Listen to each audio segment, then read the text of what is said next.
सूतल रहली अटरिया हो सपन, एक देखो हो सपन, एक देखो हो। सासु सपना कर हु विचार हो सपन, बड़ा सुंदर हो सपन, बड़ा सुंदर हो।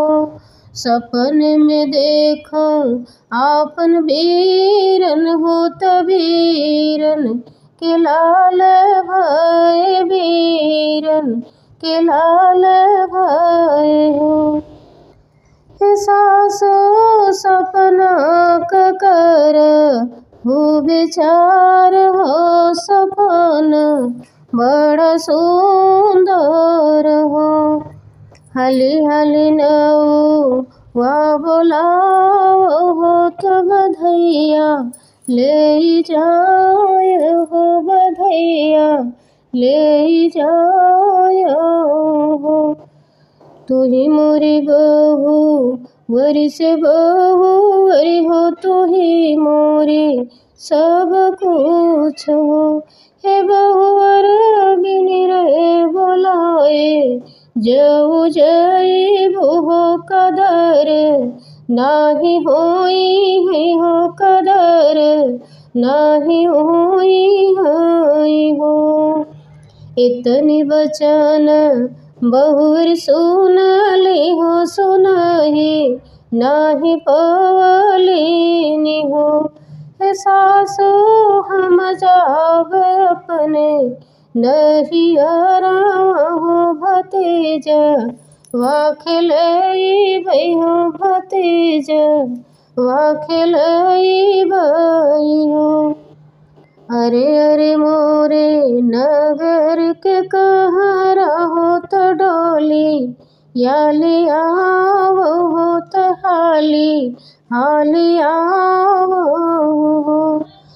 हे कहरा बहुअर नैहर पहुँचाओ हो, भतीजा वा खिलई हो, भतीजा वा खिलई हो।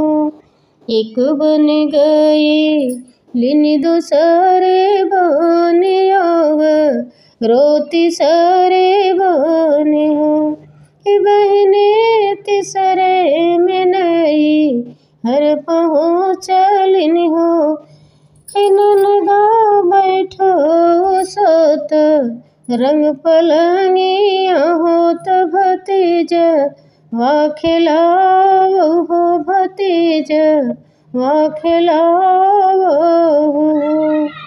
ननदा कौले आई लो, भतीजा हो तो काऊ ले जईबू हो।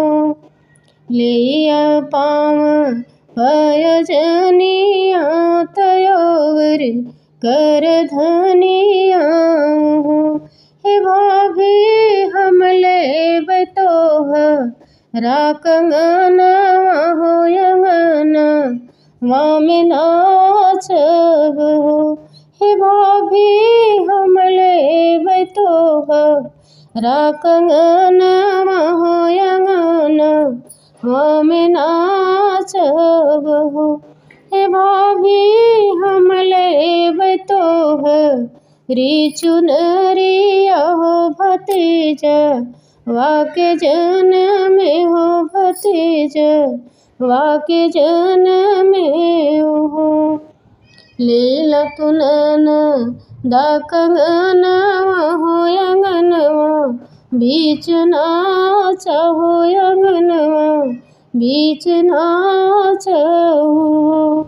ननदा नाही दे बयाप नीचु नरिया हो, तो नहीं है रेक चिन्ह हो, तो नहीं है रेक चिन्ह हो। कंगन पहिरी ननदासी सही हो, तहिक भरसी सही हो। हे भाभी जुग जुग जिए तोर ललनवा हो चुनरिया हमें नाही चाहिए हो। हे भाभी जुग जुग जिए तोर